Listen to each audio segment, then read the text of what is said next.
Un documento interno filtrado desde la Comisión Federal de Comunicaciones reveló algo que pocos esperaban. Según fuentes familiarizadas con el informe, al menos 17 operadores regionales de telecomunicaciones en zonas rurales de Estados Unidos estarían utilizando equipamiento de infraestructura cuyo origen último se rastrea hasta fabricantes vinculados indirectamente con Huawei. No se trata de teléfonos en manos de consumidores, sino de la columna vertebral misma de las redes que conectan a millones de estadounidenses en áreas donde los grandes operadores nunca consideraron rentable invertir. La noticia desató reuniones de emergencia en el Departamento de Comercio, llamadas urgentes entre ejecutivos de Verizon y OTT, y una pregunta incómoda que nadie quería formular en voz alta. ¿Cómo es posible que una empresa oficialmente prohibida esté presente en el corazón de la infraestructura de comunicaciones del país que la vetó? La respuesta exige retroceder una década. Desde principios de los años 2010, la brecha digital en Estados Unidos se convirtió en un problema político recurrente. Mientras las ciudades disfrutaban de redes 4G avanzadas y luego 5G, vastas extensiones rurales en estados como Montana, Wyoming, Kentucky y partes de Texas permanecían con cobertura errática o directamente inexistente. Las razones eran evidentes. Desplegar infraestructura en territorios con baja densidad poblacional implica costos elevados y retornos mínimos. Un informe del Departamento de Agricultura estimó que alrededor de 21 millones de estadounidenses carecían de acceso confiable a Internet de banda ancha en 2020, cifra que otros estudios independientes consideraban subestimada. Para estas comunidades, el sin servicio no era una molestia ocasional, sino una realidad cotidiana que limitaba acceso a educación, telemedicina, comercio electrónico y empleo remoto. Las grandes operadoras recibieron subsidios federales para expandir cobertura, pero los avances fueron lentos. Aquí es donde entraron actores regionales más pequeños, operadores con nombres desconocidos fuera de sus condados, que enfrentaban una ecuación imposible: ofrecer servicio competitivo con presupuestos fraccionarios frente a gigantes corporativos. El punto de quiebre llegó silenciosamente entre 2022 y 2024, según analistas de la industria. Equipos de infraestructura de red producidos por fabricantes de segundo nivel en Asia, especialmente aquellos con cadenas de suministro enlazadas a consorcios chinos, comenzaron a aparecer en licitaciones privadas dirigidas a estos operadores pequeños. Los precios eran significativamente inferiores a los de competidores occidentales como Ericsson o Nokia, en algunos casos hasta un 40% más baratos. Los componentes llegaban etiquetados bajo marcas poco conocidas. Empresas registradas en jurisdicciones intermedias, pero expertos en cadenas de suministro señalan que muchos de esos fabricantes mantenían vínculos técnicos, financieros o de patentes con Huawei. No se trataba de una presencia directa y abierta, sino de una infiltración modular, casi invisible, que eludía prohibiciones formales mediante capas de intermediarios corporativos. La dificultad técnica era considerable. Estados Unidos había colocado a Huawei en la lista de entidades restringidas en 2019, prohibiendo efectivamente a las empresas estadounidenses adquirir sus productos sin licencias especiales. Las regulaciones se endurecieron progresivamente, llegando a incluir equipos de cualquier empresa considerada riesgo de seguridad nacional. Sin embargo, las normativas se enfocaban principalmente en grandes contratos federales y operadores nacionales. Los pequeños operadores regionales, con menor escrutinio regulatorio y presiones financieras urgentes, operaban en una zona gris. Además, rastrear el origen preciso de componentes en cadenas de suministro globales profundamente fragmentadas resultaba extremadamente complejo. Un enrutador podía ensamblarse en Vietnam, incorporar chips diseñados en Taiwán, fabricados en Malasia y software desarrollado por subsidiarias europeas de conglomerados chinos. ¿Dónde trazaba exactamente la línea el regulador internamente?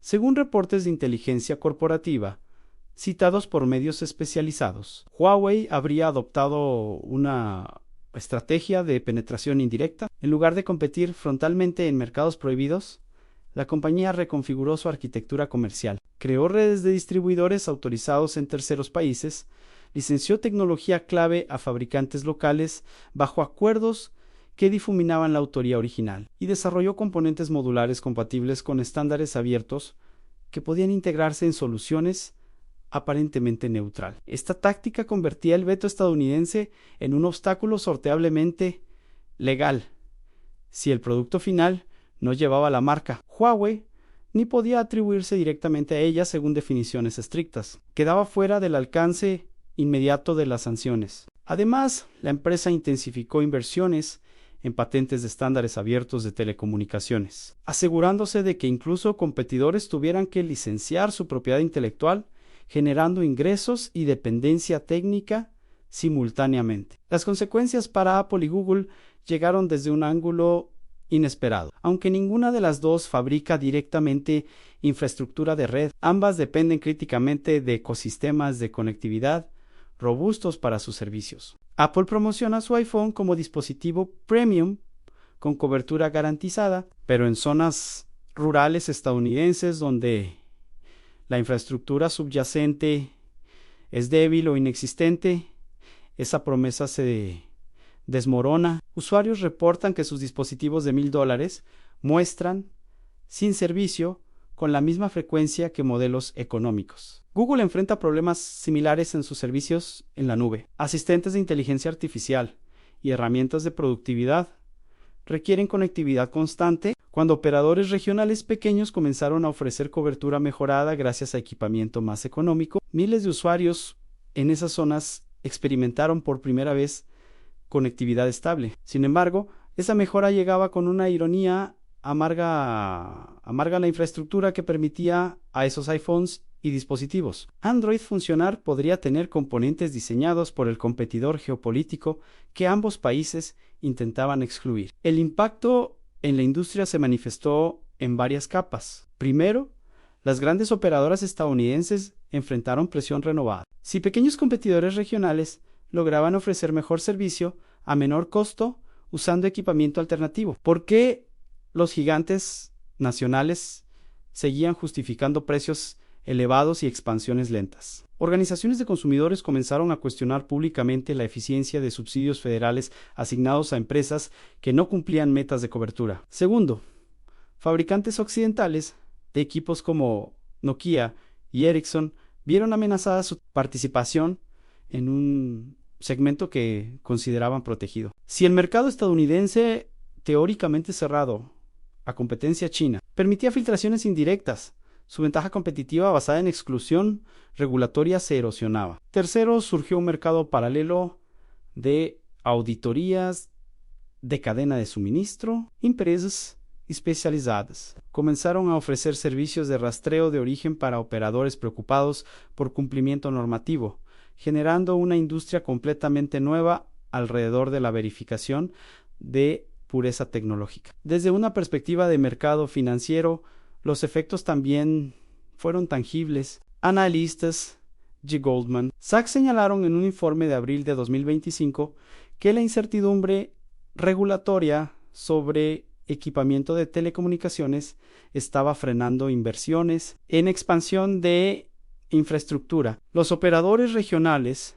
temerosos de futuras auditorías que pudieran obligarlos a desmantelar redes recientemente instaladas, pospusieron licitaciones. Paralelamente, fondos de capital de riesgo redujeron exposición a startups de infraestructura tecnológica con cadenas de suministro en Asia, considerando el riesgo regulatorio demasiado elevado. Esta contracción ralentizó precisamente el tipo de innovación que podría haber ofrecido alternativas viables a largo plazo. Las implicaciones sociales comenzaron a ganar visibilidad pública cuando organizaciones comunitarias en zonas rurales expresaron frustración. Para ellos, el debate sobre seguridad nacional parecía abstracto comparado con la necesidad inmediata de acceso a servicios básicos. Un agricultor en Iowa que finalmente podía monitorear precios de mercado en tiempo real, o una familia en Montana que accedía por primera vez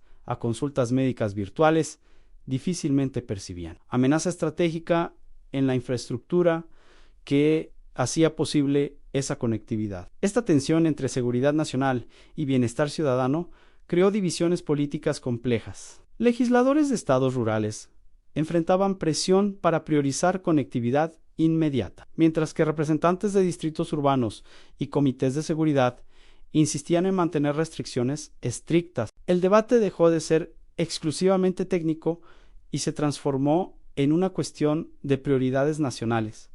¿Qué riesgo era mayor? ¿La vulnerabilidad potencial de redes comprometidas o la exclusión digital permanente de millones de ciudadanos? Paralelamente, la dimensión de dependencia tecnológica inevitable comenzó a consolidarse. Incluso si Estados Unidos lograra eliminar completamente componentes chinos de sus redes, la realidad global mostraba una dirección opuesta. Países en América Latina, África y partes de Asia adoptaban masivamente infraestructura china por razones económicas irrefutables. Según datos de la Unión Internacional de Telecomunicaciones, más del 60% de la infraestructura de red desplegada en mercados emergentes entre 2020 y 2025 provenía de fabricantes chinos. Esta realidad implicaba que cualquier comunicación internacional, cualquier transacción comercial global, cualquier flujo de datos transfronterizo, eventualmente atravesaría algún nodo controlado o fabricado por empresas que Estados Unidos consideraba adversarias. La fragmentación tecnológica absoluta resultaba, en términos prácticos, imposible sin sacrificar conectividad global. El escenario futuro que emerge de estas dinámicas es profundamente condicional. Si las auditorías federales confirman presencia extendida de equipamiento vinculado a Huawei en infraestructura crítica estadounidense, las autoridades enfrentarían un dilema operacional severo. Ordenar el desmantelamiento implicaría desconectar temporalmente a comunidades enteras, generando costos políticos inmediatos. Ofrecer subsidios para reemplazar equipamiento requeriría asignaciones presupuestarias masivas en un contexto fiscal ya tenso. Alternativamente, tolerar la presencia existente bajo supervisión estricta sentaría precedente de que las prohibiciones pueden evadirse mediante ingeniería corporativa suficientemente sofisticada. Ninguna opción resulta políticamente atractiva. Por otro lado, si Huawei consolida su presencia indirecta en mercados formalmente cerrados, podría replicar el modelo en otras jurisdicciones con restricciones similares. Europa, que mantiene posiciones ambivalentes sobre equipamiento chino, observa atentamente el caso estadounidense. Si Estados Unidos no logra cumplir sus propias restricciones, la credibilidad de presiones diplomáticas para que aliados excluyan tecnología china se debilitaría considerablemente. Además, empresas occidentales perderían uno de sus principales argumentos de venta en acceso exclusivo a mercados protegidos. Sin esa ventaja, deberían competir puramente en precio y rendimiento. Áreas donde fabricantes chinos han demostrado ventajas sistemáticas. La respuesta de Apple y Google tampoco está clara aún. Apple podría intensificar inversiones en tecnología satelital propia,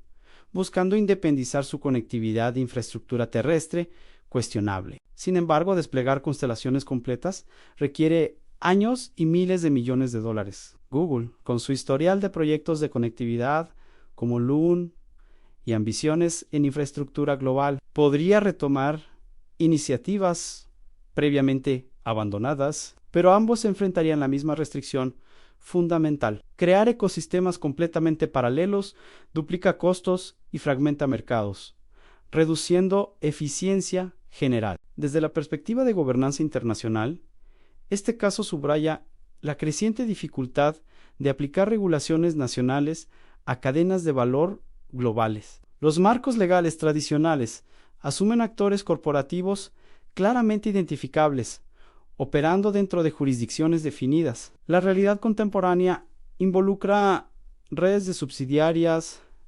licencias cruzadas, producción distribuida y propiedad intelectual compartida que desafía categorizaciones simples. Los organismos internacionales carecen de autoridad para arbitrar estas disputas, y los mecanismos bilaterales resultan insuficientes cuando participan decenas de actores intermedios. El componente de confianza institucional también se erosiona. Cuando ciudadanos descubren que regulaciones promocionadas como garantías de seguridad nacional son, en realidad, porosas y difíciles de aplicar, la credibilidad gubernamental sufre. Esto genera escepticismo hacia futuras iniciativas regulatorias y complica esfuerzos por construir consensos políticos amplios sobre temas técnicamente complejos. La percepción pública de que las élites políticas y corporativas no logran proteger intereses nacionales básicos alimenta narrativas populistas y desconfianza hacia instituciones tradicionales. Económicamente,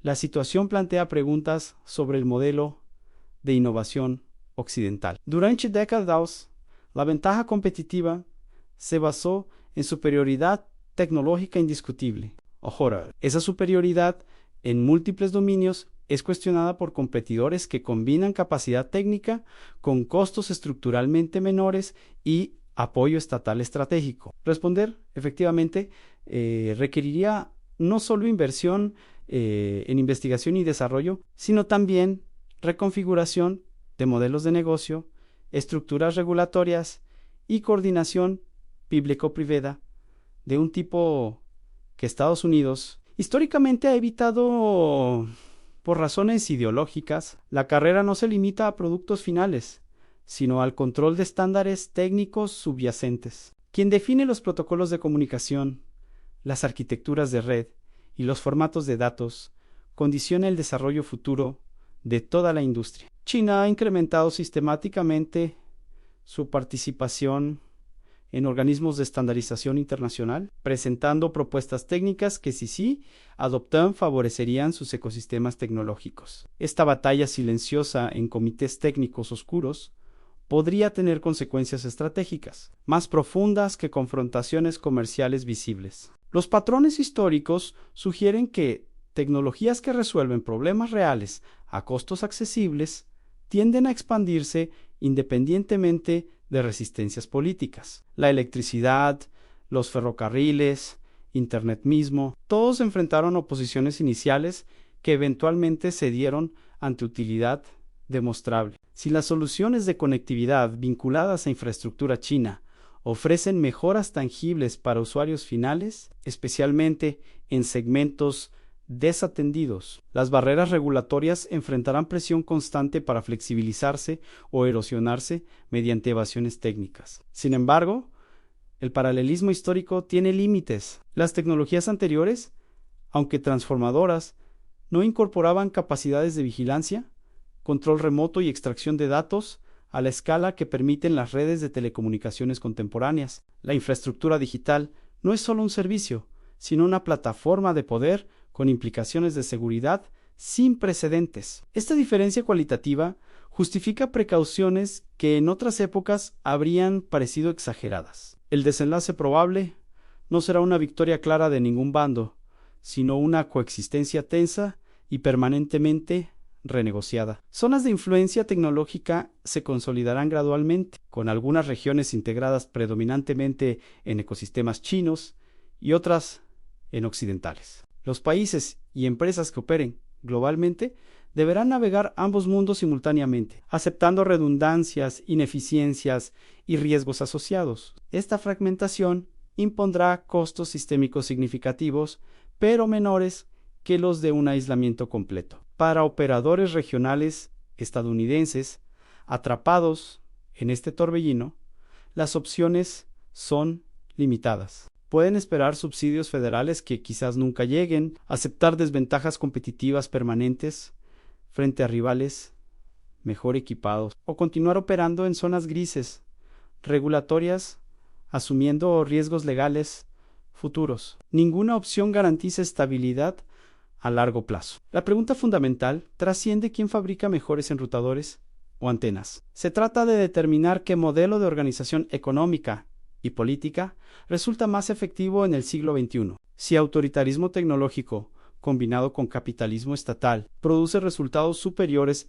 en infraestructura crítica que democracias liberales con mercados fragmentados. Las implicaciones se extenderán mucho más allá del sector tecnológico. Inversamente, si democracias logran coordinar respuestas efectivas, preservando pluralismo y competencia, podrían demostrar resiliencia de sus modelos frente a desafíos estructurales. Este proceso de competencia y adaptación apenas comienza. Las decisiones tomadas en los próximos años sobre estándares técnicos, marcos regulatorios, inversiones en investigación y alianzas internacionales determinarán equilibrios de poder durante décadas. Cada contrato firmado, cada estándar adoptado, cada red desplegada acerca del futuro, que para muchos observadores ya se vislumbra con claridad incómoda. La velocidad del cambio tecnológico superó la capacidad institucional de comprenderlo y regularlo efectivamente. Mientras políticos debaten, ingenieros despliegan. Mientras diplomáticos negocian, usuarios adoptan. Esa brecha entre ritmo político y ritmo tecnológico constituye quizás el desafío de gobernanza más profundo de nuestra era. Y en esa brecha, actores con visión estratégica clara y capacidad de ejecución sostenida encuentran oportunidades para reconfigurar realidades antes consideradas inmutables. Lo que comenzó como un problema técnico de cobertura rural en estados remotos estadounidenses se revela como manifestación local de una transformación global. La infraestructura que conecta a nuestras vidas cotidianas se está redefiniendo silenciosamente, y con ella las estructuras de poder que determinan quién habla, quién escucha y quién decide las reglas del juego. La batalla por eliminar el sin servicio